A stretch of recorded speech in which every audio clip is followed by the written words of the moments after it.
Olá pessoal, então como eu prometi, estou fazendo o próximo vídeo, esse do Study Session 4 e 5, são os readings 12 ao 18, tá? O Study Session 4 é o 12, 13, 14 e 15, e o Study Session 5, então, 16, 17 e 18, são os readings de hoje, tá?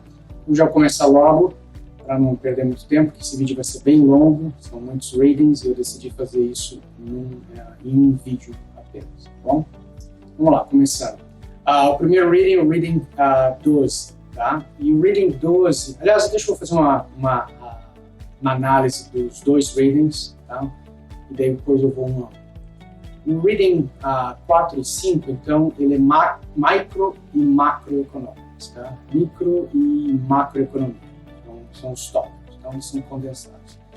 E se você ver qualquer livro didático de economia, aliás, o livro que eu usava quando eu dava aula na universidade, ele tinha exatamente os mesmos tópicos que são pedidos no exame CFA. Tá? Então, o que eu quero salientar aqui é que todos esses tópicos que vão ser incluídos ou podem estar no exame, eles são nada mais, nada menos do que os tópicos normais de um curso de Economics que inclui micro e macroeconomia, ok? Então, estamos começando com microeconomics, ou microeconomia, tá? Então, o primeiro ponto, a coisa mais importante é supply and demand analysis, tá? Supply and demand, ou oferta e procura, tá? Você tem que lembrar bem o gráfico, né, da oferta, o gráfico da procura, no ponto de intersecção entre o gráfico da oferta e da procura, você tem o ponto de equilíbrio. Agora, eu não sugiro traduzir, tá? Eu sugiro que vocês fiquem confortáveis com os nomes em inglês, supply and demand. Então, daqui em diante, eu só vou utilizar os termos em inglês. E como eu sempre falo nos outros vídeos, quando eu acho que é ok traduzir, eu menciono, senão eu falo os termos em inglês, porque, como todo mundo sabe, o exame vai ser em inglês, tá? Então, Supply and Demand Theory, digamos assim. Uma coisa que é importante salientar é que tem uma diferença, tá, entre Quantity Demanded e Demand. Tá? É quantidade procurada e a procura. Porque são duas coisas bem diferentes e são testáveis, tá? Cai muito em exame. Eu mesmo, quando fazia os meus exames de economia, eu testava nesse ponto para ver se o meu estudante estava sabendo a diferença entre quantity demanded e demanded, né? A quantidade procurada e a procura. Então, é importante salientar que quantity demanded, né, a quantidade procurada, ela varia de acordo com o preço do produto, apenas. Tá? Então, lembra, quantity demanded varia com o preço do produto. Já a demanda, né, já a oferta, demand, ela varia com vários fatores, tá? E esses fatores que eu estou colocando agora no vídeo para vocês, tá? Esses fatores são importantes para mudar, para aumentar ou diminuir a procura por um produto. E notem que nesses fatores apresentados, o preço do produto não está incluído, porque o preço não é um fator que muda a procura. Tá? Vamos bem claro assim. O que muda a procura é a preferência do consumidor, né, positiva ou negativa sobre o produto, é o número de compradores, né, uma área que tem mais compradores do que outra vai ter uma procura maior do que a outra. Uma coisa bem importante também é o preço dos produtos alternativos, que são em inglês substitutes, né, os substituíveis. Eu posso substituir esse produto por aquele outro. Se aquele produto for mais barato, eu paro de comprar o mais caro e vou comprar o mais barato. Notem que não foi o preço do produto em questão que variou, foi o preço do produto do competidor, né, o substituto que variou. E outro tipo de produto na mesma categoria são os produtos complementares. Tá? Em inglês, o exemplo clássico é peanut butter and jelly, creme de amendoim com geleia. O americano não vai, se comprar um, vai ter que comprar o outro. No Brasil, esse exemplo não funciona, mas eu acho que vocês têm uma ideia, né? Qualquer coisa que precise bateria, por exemplo, tá? Se o preço da bateria aumentar demais, você para de comprar tanto a bateria quanto aquele produto que requer a bateria. Tá? Temos exemplos clássicos na história, tá? A câmera Polaroid é um exemplo clássico, onde a câmera era até um pouco cara, mas possível de ser comprada, mas quando a pessoa queria comprar mais filme para a máquina, o filme era tão caro que acabaram até desistindo de comprar a máquina. Tá? Então, esses fatores, e o último, claro, salários e rendimentos. Tá? Se as pessoas começam a ganhar mais, elas vão comprar mais. Se as pessoas começam a ganhar menos, elas vão comprar menos. Esse exemplo que nós estamos passando pela pandemia de 2020 é um exemplo excelente para salientar esse ponto. Tá? O consumo tem caído porque a renda tem caído. Okay? Então, não confundam quantity demanded com demanda, tá? O demand, estou tocando em inglês e português, mas deu para entender. Okay? E o supply, que é a oferta, mesma coisa. Tá? Change in quantity supply, né? A mudança na quantidade ofertada, ela só varia com o preço do produto, tá? Nada mais. Já a oferta em si, ela varia de vários fatores, também aqui, de novo, na tela para vocês verem, e esses fatores, vocês vejam que não tem nada a ver com o preço do produto, tá? Tem a ver com o preço de matéria-prima, insumos, labor, etc., né? O que é necessário para produzir. Se tem um aumento nesses custos, nesses preços, obviamente vai ter um impacto na oferta. Tá? Outra coisa que é importante, que muda a oferta, né? E para mais ou para menos, tá? É obviamente o número de produtores e vendedores daquele produto. Quanto mais produtores e vendedores, maior a oferta. Tá? E outra coisa que também é importante é a política governamental, sobretudo imposto, subsídio, tá? E regulamentações. E, finalmente, a tecnologia. Esse é, na minha opinião, o fator principal que muda ou que aumenta a oferta. Salientando que desenvolvimento tecnológico, ela só aumenta a oferta. Tá? Não tem nenhum caso onde um desenvolvimento tecnológico ele diminuiu a oferta, a não ser que aquele desenvolvimento tecnológico ele impulsionou um produto novo e fez um produto obsoleto desaparecer, que é outra história. Mas, via de regra, a tecnologia ela só aumenta a oferta porque ela, via de regra, aumenta a eficiência. Estou salientando isso por causa do próximo exame. Tá? O Level 1 não é tão crítico em teoria econômica, o Level 2 é um pouco mais pesado em teorias econômicas. Então é importante salientar isso para vocês.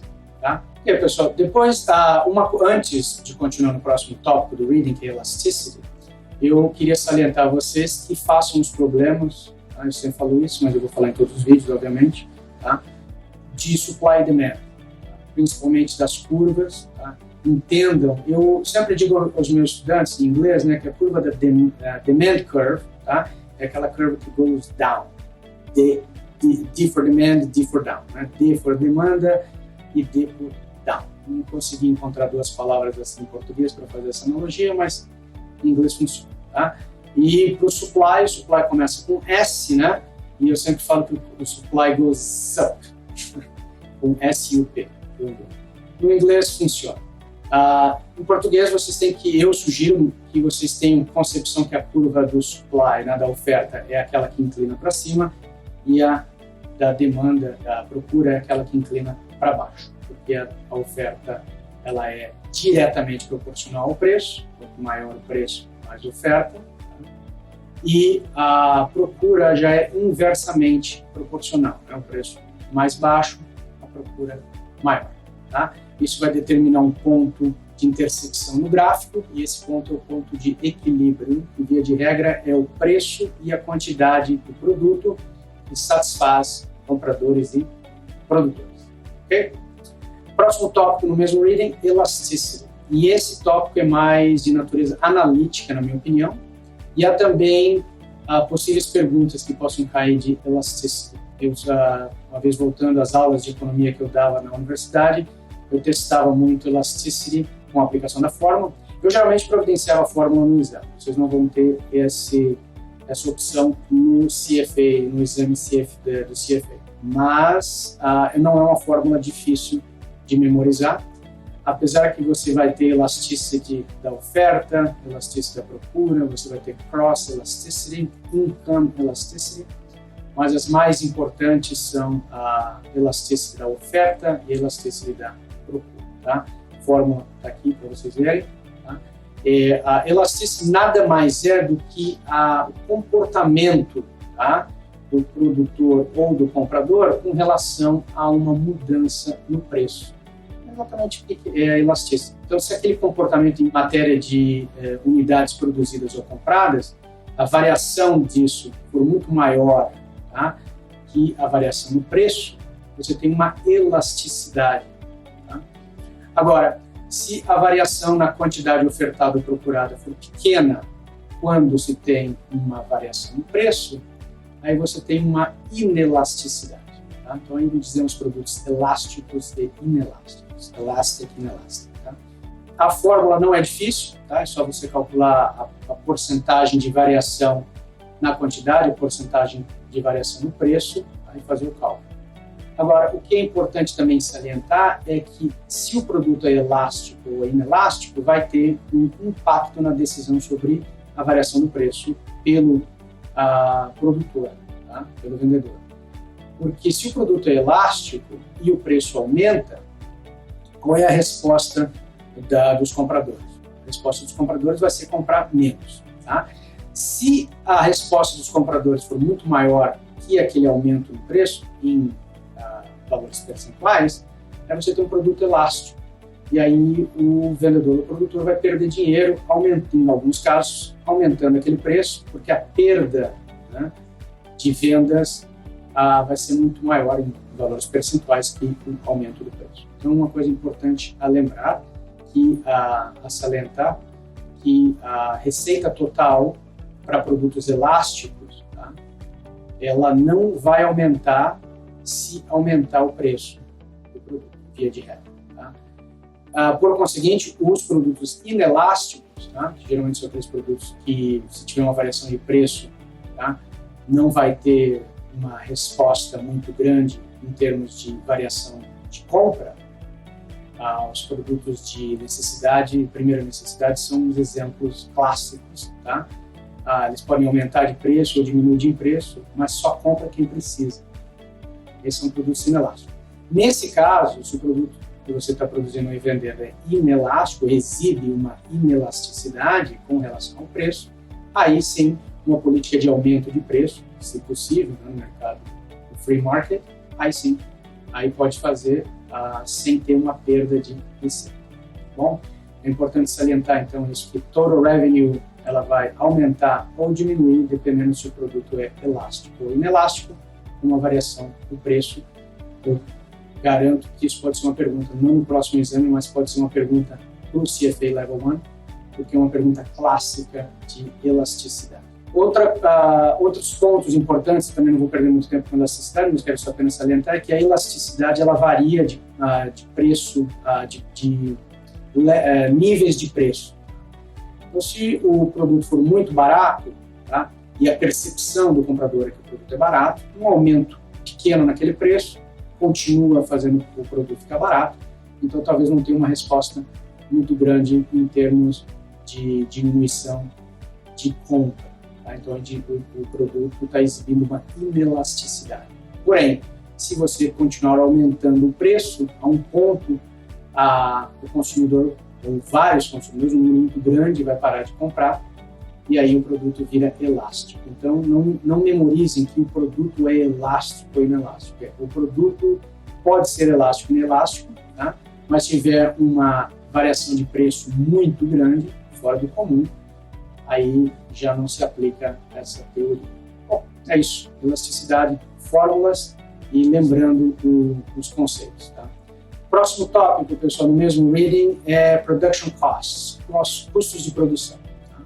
Chamo a sua atenção aqui para o Marginal Cost e para a palavra Marginal, que nada mais é que adicional, a palavra additional, tá? Adicional e marginal. Então, se você não quiser memorizar a palavra Marginal, quiser lembrar a palavra adicional, ela repõe e, em muitos casos, fica até mais fácil responder a pergunta. Tá? Então, custo marginal é o custo adicional para se produzir uma unidade adicional. Lembrem disso, tá? Não é só o marginal cost que é importante nesse capítulo, todos os custos, então, custo fixo, né, o custo variável, né, o custo fixo médio, custo variável médio, tá, e o custo total médio, são todos importantes. Quero que vocês vejam, fiquem confortáveis, apesar que vocês não vão precisar fazer o gráfico, mas fiquem confortáveis entendendo o gráfico de cada um, estou colocando aqui para vocês verem, tá? Vejam que o marginal cost é o que tem a maior exponencial, né? Ele aumenta mais rápido do que os demais. Observem também que o average fixed cost, AFC no gráfico, ele só cai, tá? Importante observar esses detalhes, talvez possam te ajudar a responder alguma das perguntas no exame, tá? É importante também salientar que os custos fixos, tá? Isso mais para frente também, para outros tópicos, mas vou salientar aqui, depois eu falo de novo, é que os custos fixos eles vão ficar irrelevantes, tá? Quando a produção chegar à produção total, tá? O máximo. Quando chega-se à produção máxima, total, com todos os insumos, com todos os recursos disponíveis, tá? E aquela produção máxima, então o custo fixo, tá, da empresa, nesse caso, ele vai ficar praticamente irrisório, porque aí é que entra a curva AFC, né, do Average Fixed Cost, por isso que ela declina sempre, quase chegando a zero. É porque quanto mais se produz, menor aquele custo fixo fica. Então, o Average Fixed Cost, o AFC da curva, quanto mais unidades são produzidas, menor esse custo fica, chegando ao ponto de ser quase irrisório. Estou mencionando isso porque quando eu for falar de Aggregated Supply and Demand, mais um pouco para frente, teorias econômicas assumem que no long run, tá, o output máximo for produzido, aí a curva da oferta ela fica vertical, tá? Ela não fica mais aquela curva que vai para, né, up, mas ela fica uma linha vertical. Isso eu explico daqui um pouquinho nos próximos vídeos. Bom, finalizando então o reading 12, ele termina com o Profit Maximization Rule, ou pelo menos eu termino com o Profit Maximization Rule para essa revisão rápida do reading 12. O Profit Maximization Rule é muito importante, quero que vocês lembrem, porque vai estar presente também no próximo tópico, que são Market Structures, a estrutura de mercado. E, então é importante lembrar esse Profit Maximization Rule. Então, o Profit Maximization Rule, ele fala que a receita marginal, sendo igual ao custo marginal, determina a quantidade ideal, né? E essa quantidade ideal, claro, vai variar de empresa para empresa, de negócio para negócio, tá? Produtor para produtor, mas a ideia é essa mesmo. Então, o que é o marginal revenue e o marginal cost, né? A receita adicional e o custo adicional. A receita adicional é, se eu produzir uma unidade mais e vendê-la, qual vai ser a receita que essa unidade vai trazer para mim? E depois, qual é o custo adicional de fazer essa nova unidade, tá? Se esse custo adicional for menor, tá, que a receita adicional, você produz aquela unidade. Se o custo adicional for maior que a receita adicional, aí você não produz aquela unidade. Então é simples. Eu sempre uso a palavra adicional em vez de marginal, additional, porque é mais fácil. Mas como vocês quiserem memorizar essa regra, ela é importante porque quando eu falar em Market Structures, que é o próximo reading, ela vai estar presente, Profit Maximization Rule vai estar presente no próximo reading. Ok? Então tá. Lembrei de um outro tópico, então, quer dizer, o Profit Maximization Rule não vai ser o último tópico, que é importante salientar também, é que entre custos variáveis e custos fixos e custo total. Isso vai ser rápido. Uma pergunta que pode cair é quando uma empresa deve fechar as portas, né, parar de produzir. Tá? E a regra é simples, é quando o preço do produto que vende é menor que o custo variável para produzir. Tá? Cuidado, porque a pegada pode ser quando o preço é menor que o custo total para produzir.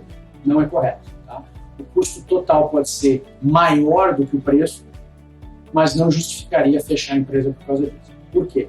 Porque o custo total inclui custo fixo, tá? E o custo fixo, como eu falei antes, ele vai ficar irrisório à medida que mais unidades foram sendo produzidas e vendidas, tá? Então, o custo fixo normalmente não é levado em consideração nesse tipo de análise, tá? Então, é o custo variável que importa. Então, se o preço, tá, de uma unidade for maior que o custo variável dessa unidade, não precisa fechar as portas, mesmo que o custo fixo, tá, e consequentemente total, seja maior que a receita que está sendo trazida por essas áreas. Isso é importante salientar, e aqui eu termino a revisão do Reading 12, já começo com o Reading 13. Ok, pessoal, vamos então começar essa revisão rápida do Study Session 4, Reading 13. Tá? Esse reading é sobre Market Structures, tá? Estrutura de mercado. E vocês têm que saber as 4 estruturas de mercados principais, tá? Características, lados positivos e lados negativos de cada um. Tá? A gente começa com o Perfect Competition, que é a competição perfeita, acredito, tradução ao pé da letra. Depois Monopoly, Oligopoly e Monopolistic Competition. Tá? Então, primeiro com a Perfect Competition, quais são as características? Então, características desse mercado é que os produtos, tá, vendidos são idênticos, tá? A palavra é homogêneos, produtos homogêneos, sem nenhuma diferença. O consumidor não vai preferir um ou outro porque o produto é exatamente igual, tá? Consequentemente, o preço desses produtos tem que ser iguais, né? Independente de quem está vendendo. Tá? Então é uma estrutura de mercado caracterizada por um grande número de vendedores e produtores, tá? Consumidores informados, produtos homogêneos e o preço é o mesmo para todos os produtos. Tá? Qual é o lado positivo e o lado negativo? O lado positivo é que é garantido que o consumidor vai pagar o menor preço por aquele produto nesse tipo de mercado. Tá? Mas uma consequência negativa é que as empresas nesse mercado não têm razão nenhuma para inovar, tá? Para diferenciar os seus produtos. Tá? Então, produtos homogêneos, preço igual, só que não tem aquela inovação para o consumidor. Tá? A próxima estrutura de mercado, que é a mais, digamos assim, testada, na minha opinião, é o monopólio. Tá? Monopólio, ele é muito mal visto, tá? Porque ele tem impactos negativos na economia, porém tem o seu lado positivo também.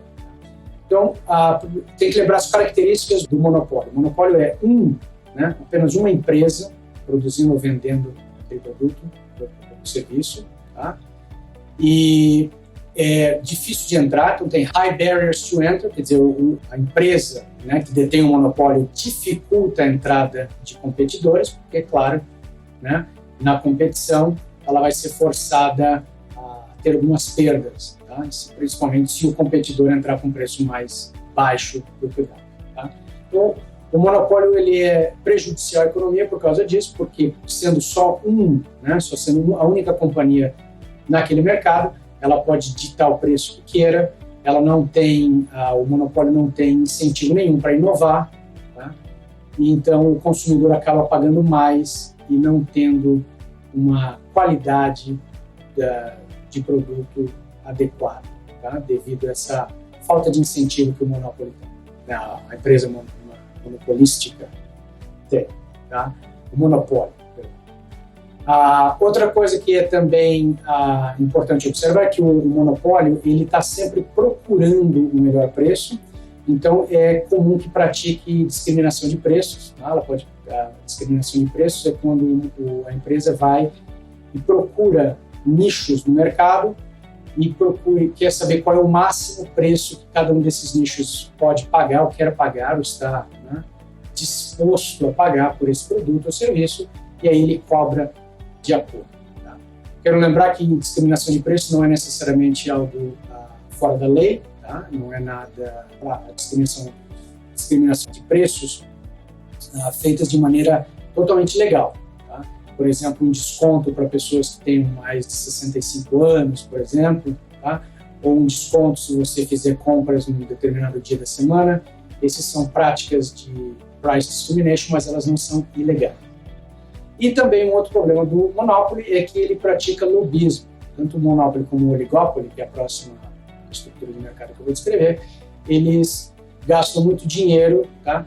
Tentando manter aquela posição, né? Mantendo-se único naquele mercado, ou um dos únicos, no caso do oligopoly, e isso também é prejudicial à economia. Tá? Esse esforço e esse dinheiro que eles gastam fazendo lobby para se manter onde estão poderiam ser utilizados para inovação, nova tecnologia, etc. Tá? Então, esses são características e problemas do monopólio. Tem ponto positivo no monopólio? Tem. A empresa monopolística, né, o monopólio está provendo um produto ou um serviço que sem ele não existiria. Então, desse lado, a existência do produto ou serviço é melhor do que a sua não existência. Então, nesse lado, o monopólio apresenta um ponto positivo. Tá? Lembrando também que há mecanismos que o governo pode utilizar para acabar com o monopólio. Tá? O mais conhecido é quebrar esse monopólio em várias empresas, para que elas pratiquem competição entre si, mas também pode-se utilizar um teto para o preço de quanto o monopólio pode cobrar por aquele produto ou serviço. Um exemplo típico, aqui não sei no Brasil, mas nos Estados Unidos, são as companhias que provêm eletricidade. Geralmente elas são cooperativas, mas elas têm um preço máximo que elas podem cobrar e não mais do que isso. Tá? Então, isso é uma maneira de regular, né, as atividades do monopólio. Próximo a estrutura de mercado é o oligopólio. Tá? O oligopólio. O oligopólio ele é parecido com o monopólio, só que ele tem mais empresas, mas não muitas. Tá? Eu não posso dizer para vocês que são 5 ou 6 ou 3, tá? Que varia de mercado para mercado, mas um número reduzido de empresas. Tá? Elas competem entre si, mas elas podem também se organizar de uma maneira e criar um monopólio. Tá? Isso que a gente chama de cartel agreement. É quando essas empresas no oligopólio, elas se juntam e elas ali combinam quanto cobrar, onde vender, quanto produzir, etc. Tá? Criando um colúgio, né? Um colúrio, acho que é essa a palavra em português, no mercado, o que é nocivo, o que é muito ruim para a economia também. Tá? Então, o oligopólio ele é um pouco melhor que o monopólio, porque ele tem mais do que uma empresa, tá? Mas também tem essa mesma característica, elas podem operar como se fosse um monopólio. É um pouco difícil que isso aconteça no oligopólio, porque em cartel agreements aparece o que a gente chama de prisoner dilemma, né? O dilema dos prisioneiros. É um exemplo de uma situação onde há uma tentação para que um membro, né, dessa organização, desse cartel, ele não respeite as regras e acabe descumprindo aquele acordo, e aí o cartel se desintegra. Tá? Isso, por exemplo, o cartel combinou um certo preço e uma dessas empresas no cartel decidiu cobrar mais barato pelo produto, tá? Indo contra aquele acordo e, consequentemente, fazendo com que aquele cartel não tivesse o objetivo, tá? Que é monopolizar o mercado. O oligopólio também pratica lobismo, tá? O lobby é muito grande dessas empresas, porque elas querem se manter onde estão, não querem competição, as barreiras para entrar são grandes, e como todo lobismo, como todo trabalho de lobby, caro, né? E é dinheiro, é um recurso que a empresa podia estar utilizando para inovar, ao invés de querer se manter nessa posição oligopolística ou monopolística que está. Tá? E, finalmente, a gente tem o Monopolistic Competition, que é a estrutura de mercado mais comum que se vê por aí. Tá? Ela exibe uma característica de Perfect Competition, porque tem várias empresas vendendo e produzindo o mesmo produto, mas elas exibem uma característica de monopólio porque esses produtos não são exatamente iguais. Tá? Eles são produtos geralmente um pouco diferenciados, quer seja na cor, quer seja no modelo, tá? Quer seja na embalagem, na propaganda, etc. Então, apresenta alguma diferenciação para o consumidor final, justificando uma diferenciação no preço. Tá? Qual é o lado positivo do Monopolistic Competition? É que tem uma competição, o preço talvez não seja o menor possível, como no Perfect Competition, mas o preço dos produtos é relativamente menor do que no monopólio e no oligopólio, tá? Então, isso para o consumidor final é positivo. É uma empresa que uma estrutura de mercado que está constantemente inovando, porque a inovação gera mais vendas, então eles têm um incentivo para inovar, tá? Mas um dos lados negativos da Monopoly Competition é que elas podem se tornar um monopólio, né? Pode vir uma dessas empresas pode acabar se tornando um monopólio. A gente chama de natural monopoly, monopólio natural. É quando uma empresa, porque tem os custos mais baixos, a melhor qualidade, ela acaba dominando aquele mercado e virando um monopólio.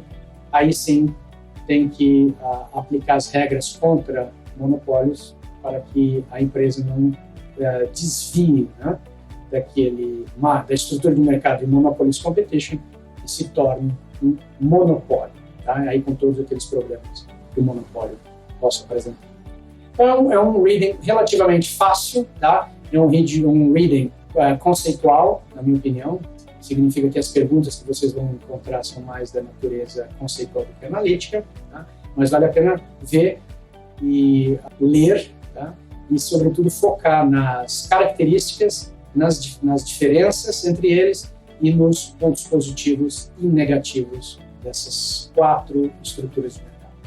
Bom, esse é o reading número 13.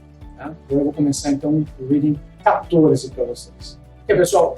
O reading 14, tá? Também no study session número 4, ele já é mais macroeconômicos, tá? Os readings anteriores ele eram microeconomics, microeconomia, e agora é macroeconomia, tá? Eu quero só usar um exemplozinho aqui para quem se confunde entre macro e microeconomics, ou macro e microeconomia. Eu quero que vocês pensem, por exemplo, imagina que alguém queira estudar uma floresta, tá? E outra pessoa queira estudar as árvores nessa floresta. Essa é uma boa analogia para macro e microeconomia. Macroeconomia, ou macro, né? Uma análise macro seria estudar aquela floresta inteira, tá? E uma microanálise seria então estudar as árvores, tá? Apenas as árvores daquela floresta inteira. É mais ou menos isso com macro e microeconomia. Tá?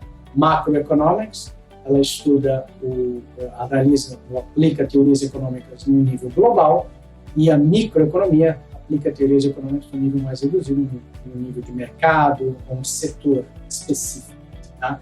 Só para salientar essas duas diferenças. Então, esse próximo reading, 14, ele já começa com definições de macroeconomia, tá? Então, é um reading que requer bastante entendimento de vocabulário, tá? Por isso eu não vou traduzir nenhuma desses conceitos, eu vou usar todos os conceitos em inglês para vocês, tá? E ele começa com a definição de produção, Gross Domestic Product, tá? Que em português é Produto Interno Bruto, PIB, né? Mas não vamos traduzir, tá? Só quero que vocês se situem nisso. Então, o Gross Domestic Product, tá? Você tem o Gross Domestic Product, GDP, você tem o Gross National Product, GNP, você tem o Nominal GDP, você tem o Real GDP, você tem o GDP per capita, você tem uma série de definições. É importante saber cada uma e saber a diferença entre elas, tá? GDP, que é o Gross Domestic Product, é toda a produção, produtos e serviços, né, feitas dentro de um país e seus territórios. Então tem que compreender dentro daquela fronteira, tudo que for produzido ali é GDP daquele país, tá? Independentemente de quem produziu, se sejam cidadãos ou não daquele país, tá? Mas foi produzido ali, tá? E não está na lista, que é importante ressaltar, tem uma lista, tá, que vocês precisam saber também o que está incluído e não está incluído no cálculo do GDP, né? Quais são os itens, né, que são legalmente incluídos, tem aqueles que não são, tá? Que são, por exemplo, uma atividade ilegal, uma atividade under the table, eu não sei qual é a tradução em português, mas é uma atividade que não tem paperwork, né, que não tem recibo, que não tem nada, uma transação entre duas partes, tá? Aí isso não é incluído no GDP. Atividades ilegais também não é, como tráfico de drogas, comércio, etc., nesse nível, não é também incluído no GDP. Salientando aqui também, isso não deve ser material de exame, mas também isso é importante observar, é que, por exemplo, no caso dos Estados Unidos, nós temos leis estaduais e leis federais, tá? É possível que um produto, tá? Como, por exemplo, os produtos que são derivados de cannabis, no estado do Colorado, na Califórnia e outros estados nos Estados Unidos, são legais, são legalmente vendidos e contribuem com o Gross Domestic Product daquele estado, tá? Mas esse não é esse valor agregado dessa venda de produtos derivados de cannabis no Colorado, na Califórnia e nos outros estados, esse valor não é incluído no GDP dos Estados Unidos, né, como um país, porque a lei federal americana não vê esses produtos como produtos legais. Já a lei estadual pensa diferente. Então, eu não acredito que esse tipo de questão vai cair no CFA, no teu exame, mas é bom lembrar que tem essas discrepâncias também. Tá? Nesse caso, seria o que é incluído no GDP do estado e não é incluído no GDP do país inteiro. Né? Por analogia, o Gross Domestic Product de cada estado, combinado, deveria ser igual ao Gross Domestic Product do país. Não é o caso. Tá? Então, isso é uma importante observação. Outra observação que eu quero fazer é a diferença entre nominal e real, tá? O nominal e o real, tanto para o GDP, nesse caso, mas também vai aparecer mais para frente com taxa de juros e salários, etc., no nominal e real. Nominal não é corrigido pela inflação e o real já está ajustado pela inflação. Tá? Então, se o GDP de um país cresceu de um ano para o outro, tá? Você tem que retirar o impacto do valor dos preços desses produtos e só se focar na quantidade. Né? Para você ter um crescimento econômico, aquele país tem que ter produzido mais, em quantidade. Tá? Então, se o GDP, né, o Gross Domestic Product, aumentou de um ano para o outro, ele pode ter aumentado porque o preço desses produtos aumentou, mas não necessariamente porque aquele país produziu mais. Tá? Para você observar se houve economic growth, né, crescimento econômico, aí você tem que ver a variação no real GDP, né, no Real Gross Domestic Product. O que mais nessas definições? O GDP per capita, o Real GDP per capita, e esse é fácil, né? É o GDP dividido pela população daquele país. Lembrando que o GDP per capita pode ser o país, né, pode ter um GDP per capita bem grande e um GDP pequeno, né, quando comparado com outros países. Então, o que eu quero dizer aqui é que você analisando os países por GDP, né, quem tem o maior Gross Domestic Product não necessariamente reflete que aquele país tem um melhor nível de vida, por exemplo. Tá? Um exemplo aqui é a China, que tem um GDP altíssimo, tá? Mas quando dividimos com aquela população também altíssima, o valor é pequeno, significa que é aquele valor por pessoa. E você pega um país, por exemplo, como Liechtenstein, que tem um GDP pequeno, mas uma população bem pequena, e quando você divide, né, faz o per capita, aí o GDP per capita do Liechtenstein é bem maior que o da China. Tá? Então, lembrando esses dois pontos também. Tá? Deixa eu ver se tem mais alguma coisa, porque realmente é um capítulo sobre definições. Tá? Terminando, então, a revisão para esse Reading 14, tá? É importante salientar como que o GDP, o Gross Domestic Product, é calculado. Tá? Tem 3 maneiras, eu estou colocando aqui no vídeo para vocês, os 3 métodos para calcular o GDP, mas nós vamos focar no Expenditure Approach, que é esse Consumption plus Investments plus Government Spending plus Export minus Imports. Tá? Esse é o Expenditure Approach. E a combinação do consumo, tanto privado como empresarial, os investimentos, tanto privado como empresarial, gastos do governo, tanto estadual, federal, local, tá? Mais todas as exportações, menos as importações, isso combinado dá o Gross Domestic Product. Sugiro que vocês decorem essa fórmula, sugiro também que vocês saibam os componentes de cada item, né? O que é componentes de consumption, investimentos, e sugiro também que vocês saibam o que pode afetar cada um deles, né? O que afeta o consumo, o que afeta o investimento, o que afeta o governo gastar mais ou menos, o que afeta as exportações e as importações. Tá? Um exemplo, por exemplo, aqui é se a taxa de juros cai. A taxa de juros caiu, o que acontece? Normalmente o pessoal começa a usar mais o cartão de crédito, então o consumo aumenta, talvez investimentos aumentem, porque agora fica mais fácil pegar um empréstimo para investir. Tá? Então, isso é importante observar. Tá? E talvez você tenha que responder alguma pergunta relacionada a calcular o GDP usando o Expenditure Approach. Então, vai aparecer uma tabela com vários números, tá? Vários componentes, aí você tem que saber qual desses componentes é que você tem que adicionar para calcular o GDP. Tá? Sempre falo mais uma vez, vou falar de novo, façam os problemas no final do reading, leiam as vinhetas e os nomes, as definições que estão grifadas em azul no reading. Tá? Isso é muito importante. Ok? Então esse é o reading 14. Vamos entrar agora para o último reading do Study Session 4, que é o reading 15. Ok, pessoal? O reading 15, tá? Ele é um pouco mais sobre teorias econômicas, né? Fala um pouco da escola de economistas, Economic Schools, principalmente a Keynesian, do Keynes, e Monetarist, tá? Que é a escola de Chicago, Milton Friedman, Free Market, etc. Tá? Então são duas escolas de economia que estão presentes nesse capítulo. Tá? Lembrando a você que Economics, a School of Economics, teorias econômicas, elas estão mais presentes no Level 2, tá? Mas pode ser que apareça uma questão ou outra no Level 1 também referente a isso. Tá? Então aqui o capítulo ele fala que tipo de economia você pode ter, se ela é self-regulated ou non-self-regulated.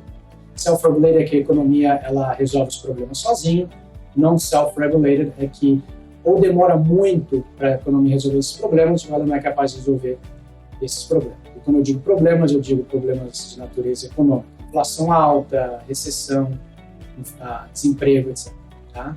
Então, se a economia definição, para aqueles que acreditam que todas as economias raramente são capazes de sair de um processo inflacionário ou uma recessão sozinhos, aí você estaria de acordo com as teorias de Keynes, Keynesian Economics, tá?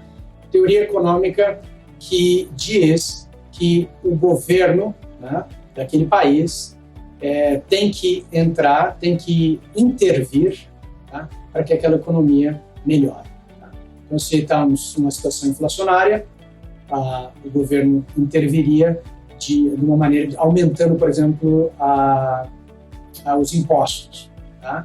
Aumentando os impostos, tá? As pessoas consumem menos, consumindo menos, a inflação vai cair.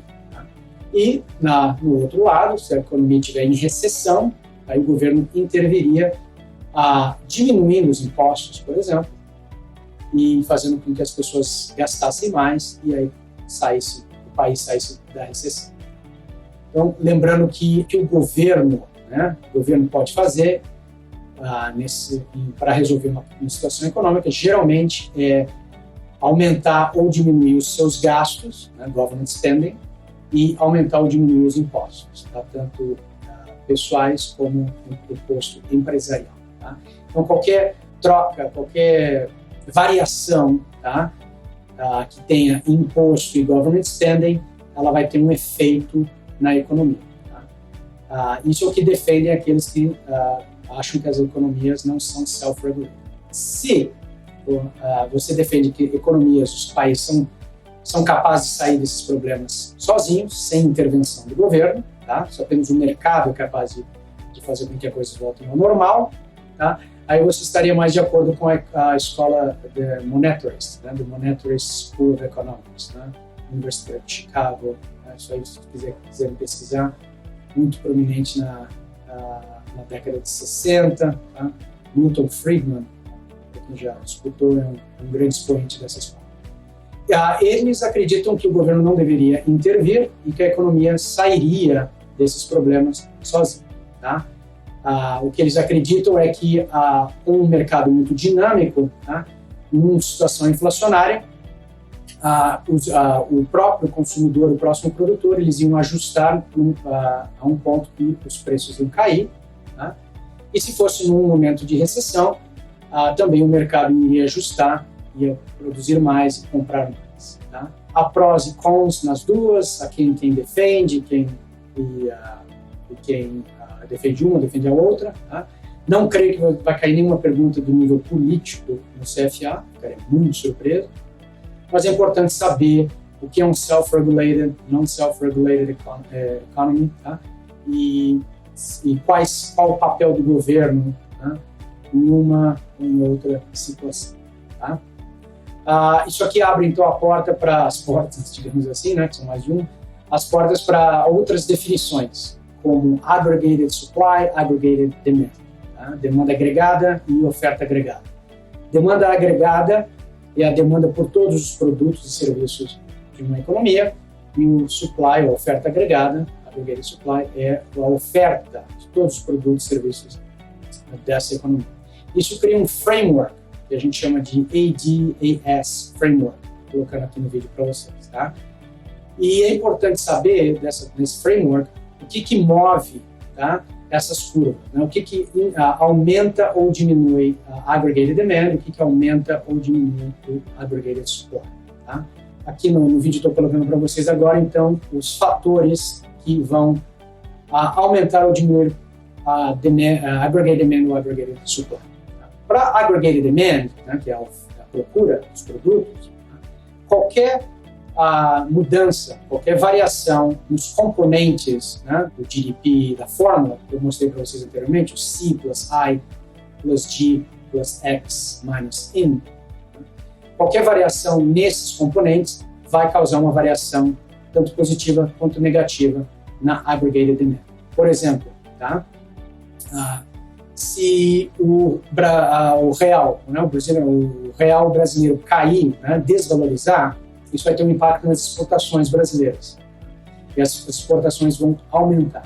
Aumentando as exportações, vai ter um aumento na procura, né, por produtos brasileiros. Então, a demanda, né, a procura por produtos brasileiros vai aumentar. E nesse caso, então, a aggregated demand vai aumentar. Nesse caso. E se o real começa a valorizar muito, tá, ao ponto que as exportações brasileiras fiquem muito caras, aí vai ter uma diminuição, né, na procura de produtos brasileiros e, consequentemente, a aggregated demand do Brasil vai diminuir. Tá? Quando eu faço esses movimentos assim, é porque eu estou fazendo esse movimento da curva, tá? A curva aumentando, a curva diminuindo no gráfico. Infelizmente, não tenho tempo aqui e recursos para mostrar isso, mas eu estou chamando a sua atenção para que leiam no capítulo, tá, os movimentos das curvas, né, a curva aumentando ou diminuindo, tanto da aggregated demand quanto do aggregated supply. O que pode alterar o aggregated supply, né, de um país, a oferta de todos os produtos e serviços? Aí são várias coisas. Tecnologia é número 1, tá? Sempre observando que a tecnologia ela aumenta a eficiência e, consequentemente, aumenta a produção, tá, via de regra. O preço dos insumos também, os insumos e resources, né, necessários para produzir aumentarem, então vai diminuir um pouco a oferta dos produtos e, caso contrário, então ele vai aumentar. Tá? Então, a variação no preço, nos custos dos insumos vai ter um impacto na oferta. Ok, pessoal, terminamos então o Study Session 4, Readings 12, 13, 14 e 15. Agora vamos começar o Study Session 5, com os Readings 16, 17 e 18. Ok? Começando com o Reading 16. Ok, pessoal, o Reading 16 ele é mais sobre políticas econômicas, Fiscal Policy, Monetary Policy. Tá? Então, para explicar esses dois tipos de políticas econômicas, tá, eu vou voltar um pouquinho e explicar um pouco sobre como funcionam os bancos, especialmente no tocante a Fractional Reserve Banking, tá? Que é quando os bancos, mas isso quase no mundo inteiro faz isso, é que todos os depósitos que estão dentro de um banco, o banco não precisa reter todos esses depósitos. Ele pode utilizar uma parcela desses depósitos para fazer empréstimo. Tá? Isso que chama Fractional Reserve Banking. Tá? Quando o banco fica só com uma fração dos depósitos e o resto ele faz empréstimo. Tá? A ideia é muito simples. A ideia é que você, quando deposita o dinheiro no banco, não vá retirar todo esse dinheiro no dia seguinte. Tá? Vai ter um tempo. Durante esse tempo, o banco pega uma parcela desse dinheiro, empresta. Tá? Aí, quando esse empréstimo for pago, teoricamente, devolve para a sua conta. Então, essa é a ideia do Fractional Reserve Bank. Por que isso é importante? Porque isso vai ter um impacto muito grande nas políticas governamentais de um país para resolver problemas econômicos como inflação, desemprego e recessão. Tá? O Fractional Reserve Bank, ele indica que quanto menor essa quantidade de depósitos que o banco pode ter dentro do banco, né, maior o número de empréstimos. E quanto maior o número de empréstimos, mais dinheiro vai ter na economia. Tá? Eu quero que seja um exemplo muito simples.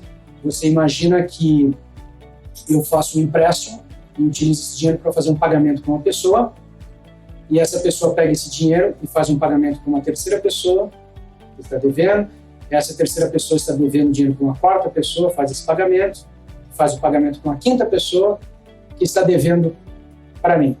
Tá? Então, se essa dívida for $100 cada um, tá? Esse $100 que eu tenho, que eu paguei a primeira pessoa, vai voltar para mim quando a quinta pessoa me pagar. Mesma nota. Tá?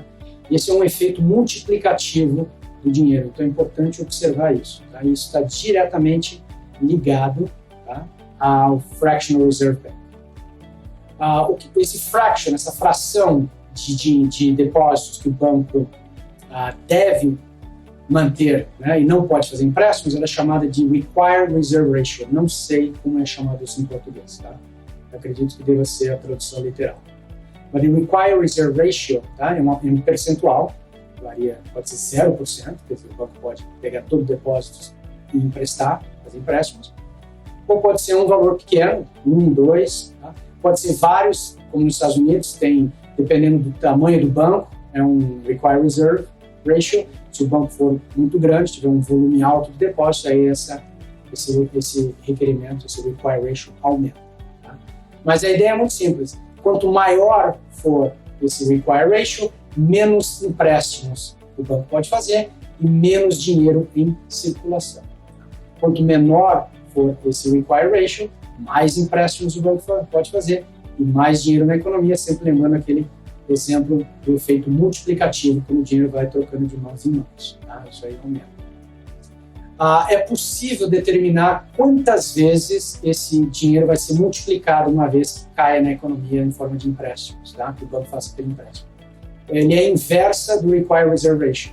Tá? Então, se o Required Reserve Ratio é 10%, tá? A inversa de 10% é 1 dividido por 10%, tá?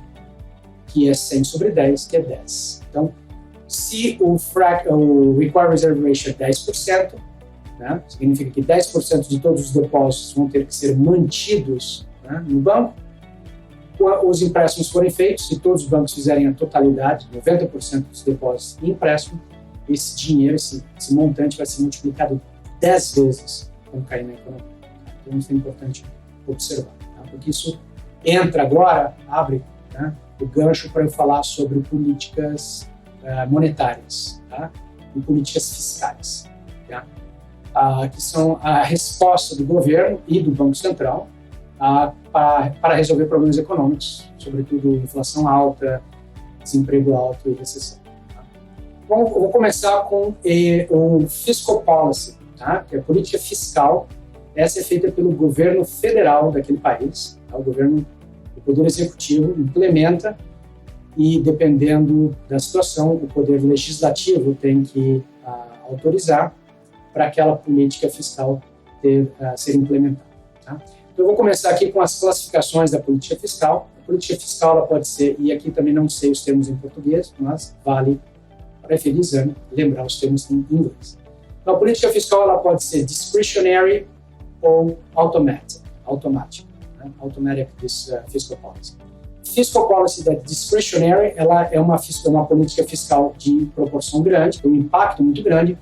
Então, ela precisa, o governo federal, o Poder Executivo, cria e o Poder Legislativo tem que autorizar. Sem autorização do Poder Legislativo, aquela política fiscal não entra em vigor. Isso, por exemplo, seria aumentar os impostos ou diminuir os impostos. Tá? Esse tipo de política fiscal ele tem que ser autorizado pelo Poder Legislativo.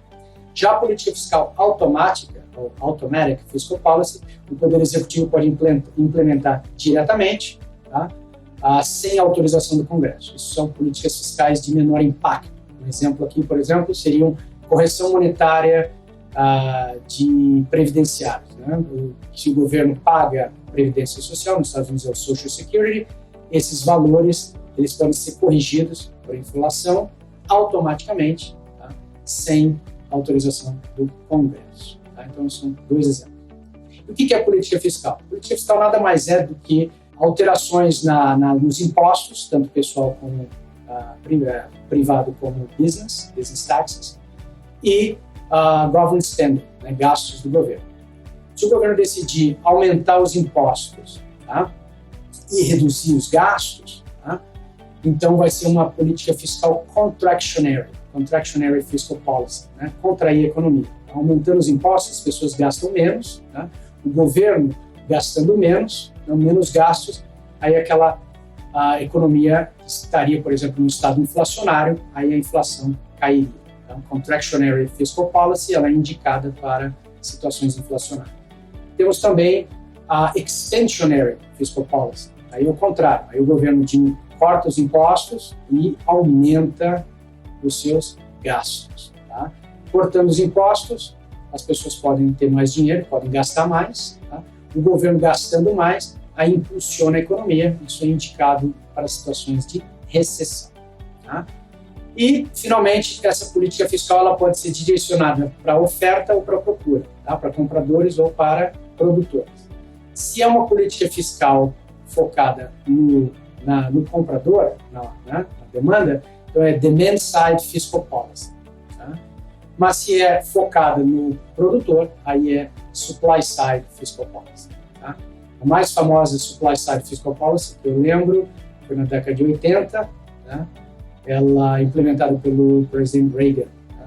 Ok, pessoal, continuando então no reading 16, tá? Que money banks e políticas econômicas, tanto federal quanto do Central Bank. Tá? Então, vou agora para monetary policy, né? Política monetária. Tá? Já terminei fiscal policy, agora monetary policy. Monetary policy, ela é introduzida, ela é aplicada pelo Central Bank do país. No caso dos Estados Unidos é o Federal Reserve, o Fed, que nada mais é que o controle do dinheiro em circulação. Tá? Por isso que eu falei sobre o multiplier e o required reserve ratio antes, tá? Que era um gancho para esse ponto de agora.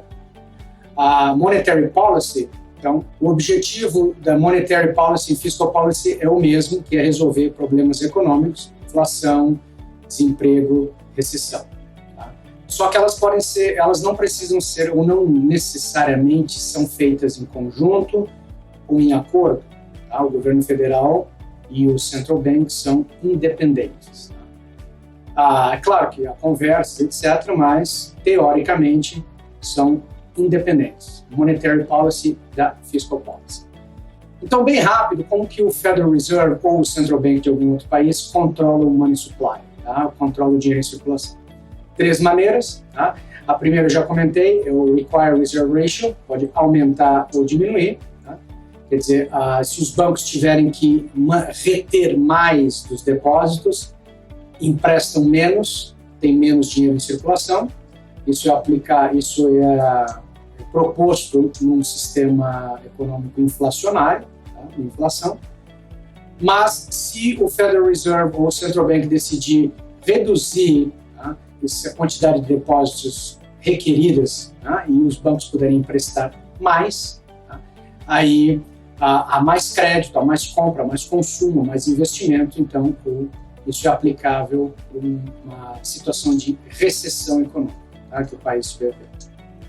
Qual é o segundo método que o Central Bank pode utilizar? É o que a gente chama de OMO, Open Market Operations, que é nada mais do que compra e venda de títulos do governo diretamente aos bancos. Tá?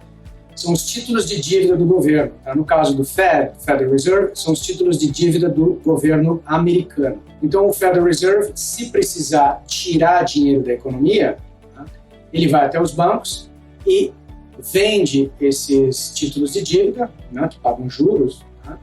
E recebe o dinheiro dos bancos em pagamentos, tá? Por isso. Não significa que o banco vai perder esse dinheiro, obviamente que não, só que vai retardar um pouco para o banco ter acesso a esse dinheiro, porque agora está vinculado a um título de dívida, tá? Que pode variar de 6 meses a até 30 anos, tá? Dependendo do caso até mais, mas normalmente é por isso.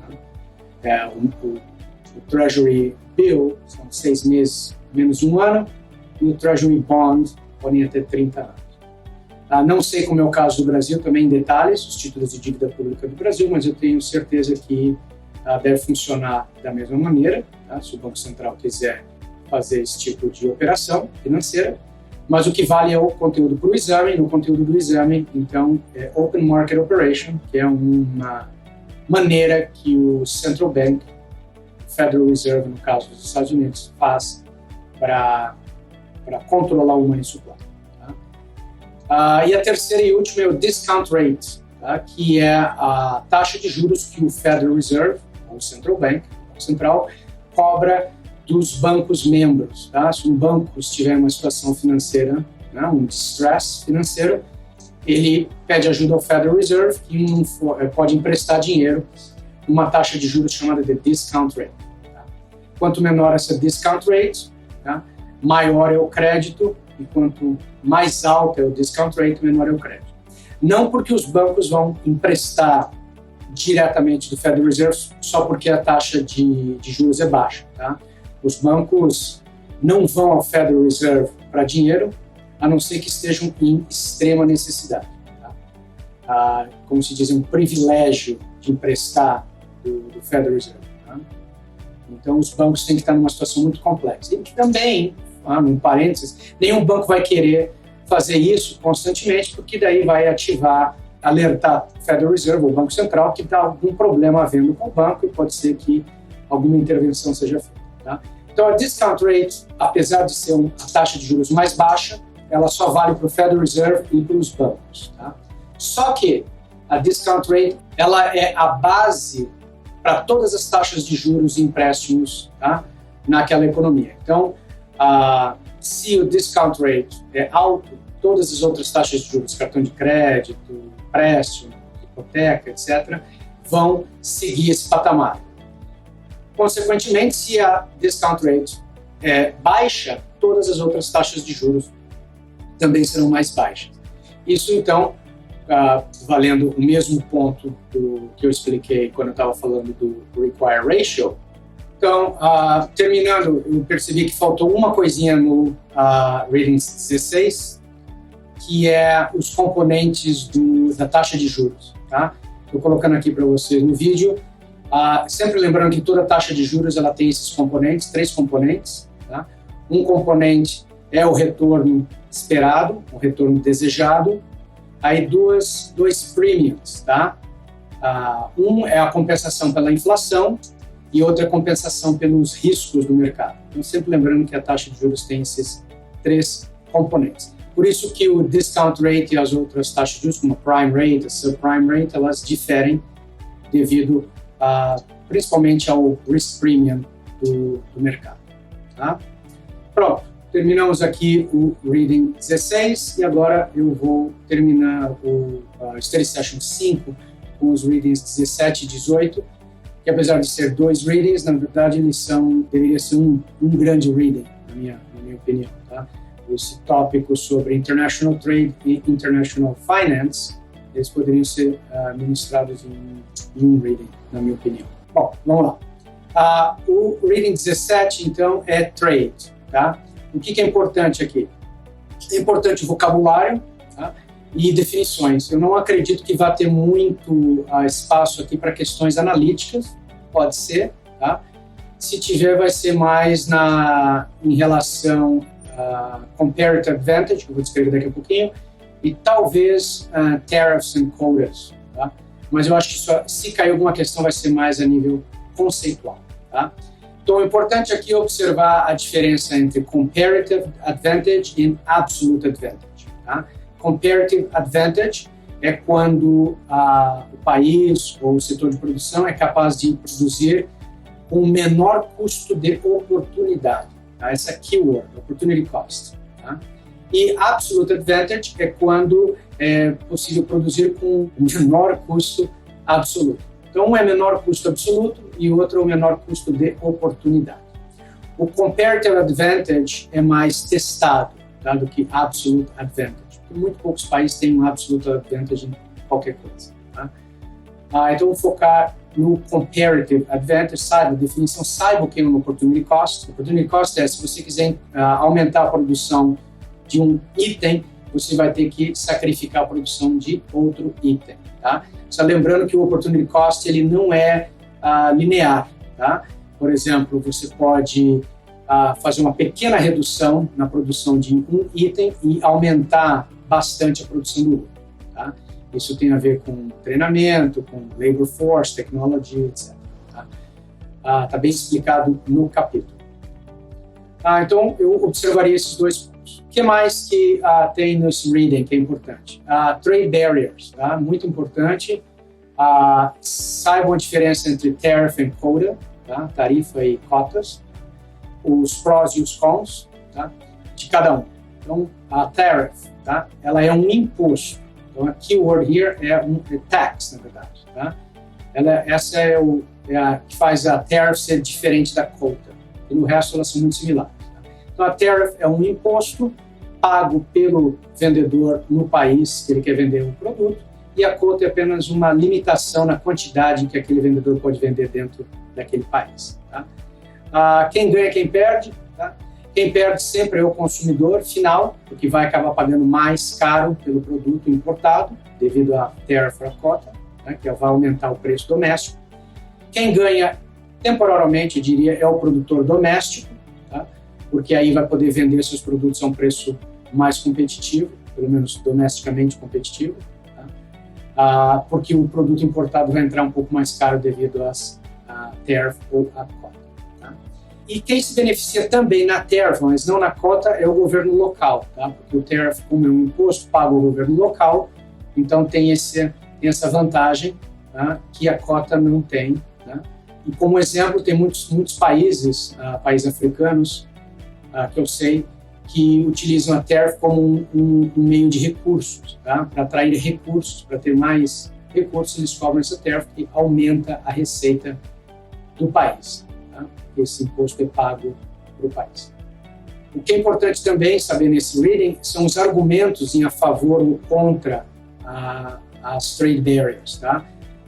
Tem vários argumentos. O argumento mais conhecido é o National Defense Argument. Então, o país vai colocar uma tariff, uma cota no produto de um outro país, porque, na visão, aquele produto pode fazer um mal à defesa nacional do país, National Defense.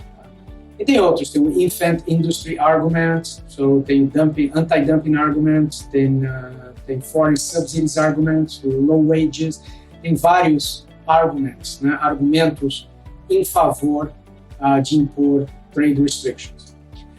Uma consequência que é sempre esquecida, digamos assim, tá, quando uma tariff, uma cota é imposta, é o trade retaliation, né?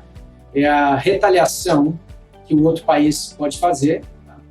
E não necessariamente contra o mesmo produto. Tá? Se você colocou uma tariff, uma cota num produto do país A, por exemplo, o país A não vai colocar uma tariff, uma cota necessariamente naquele mesmo produto, isso porque às vezes, né, nem o que você importa você não exporta, né? Mas ele vai escolher um produto que vai talvez machucar, digamos assim, né?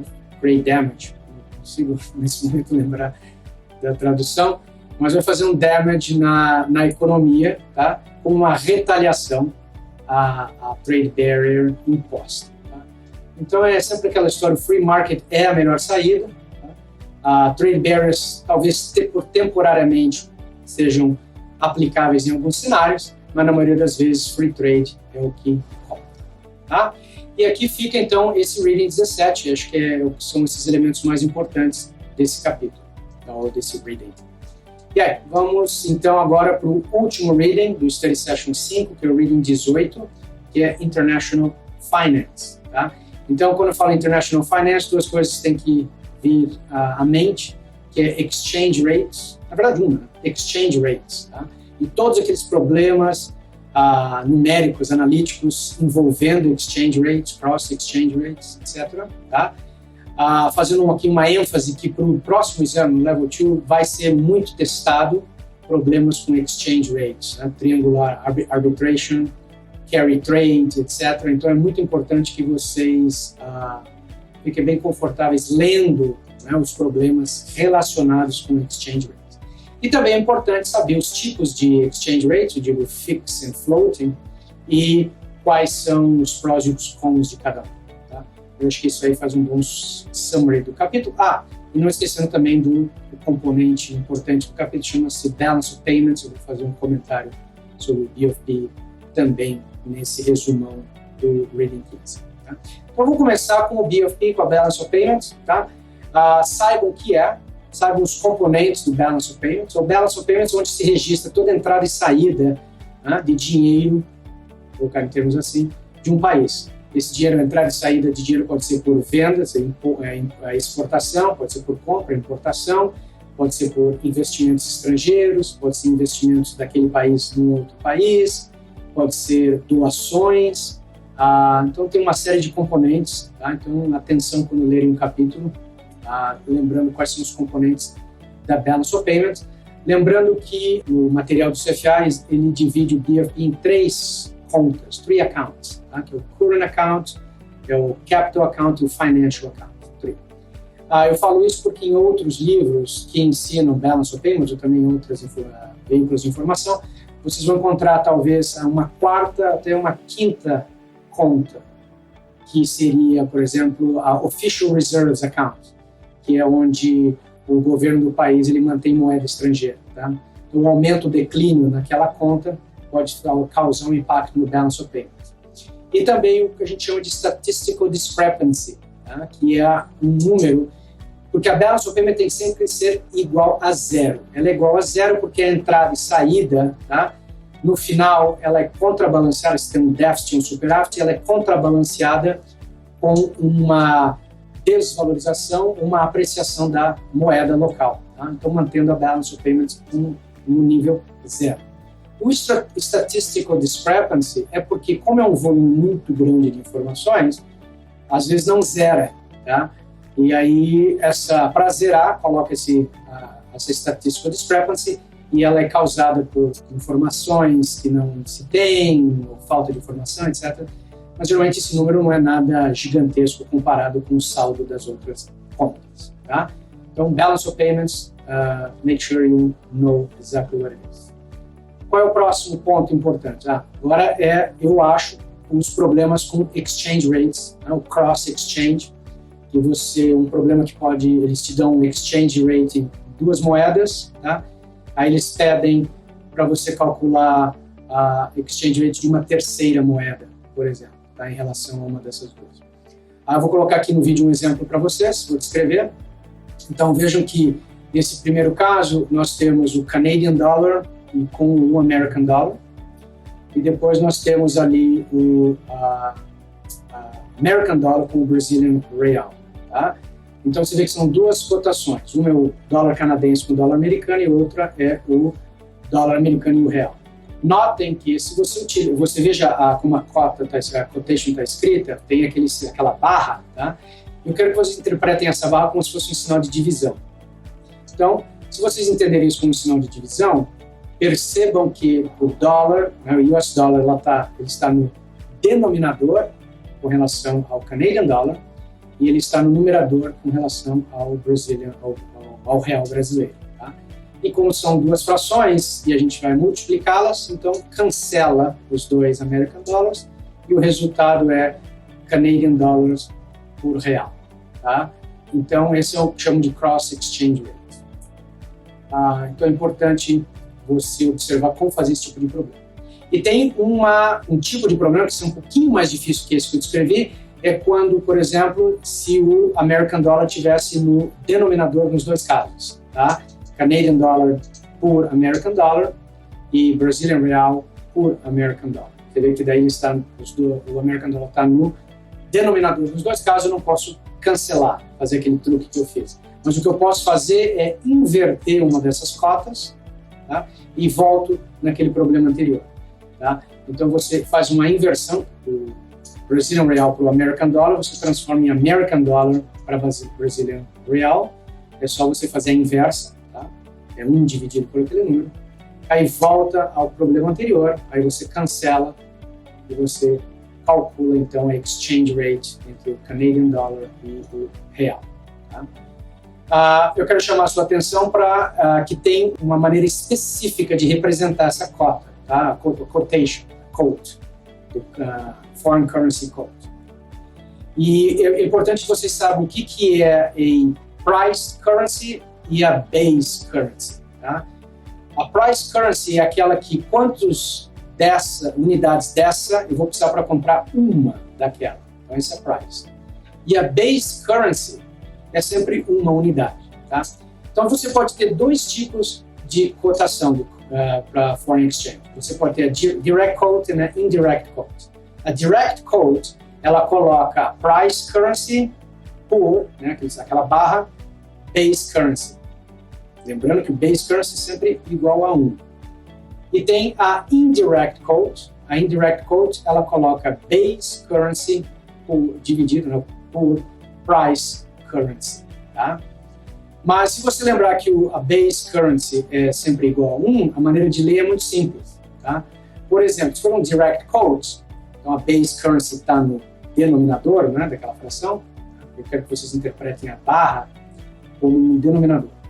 Então, se é um direct quote e a base currency está no denominador, você lê quantas unidades dessa moeda eu vou precisar para comprar uma da base currency. Tá? Isso é um direct quote.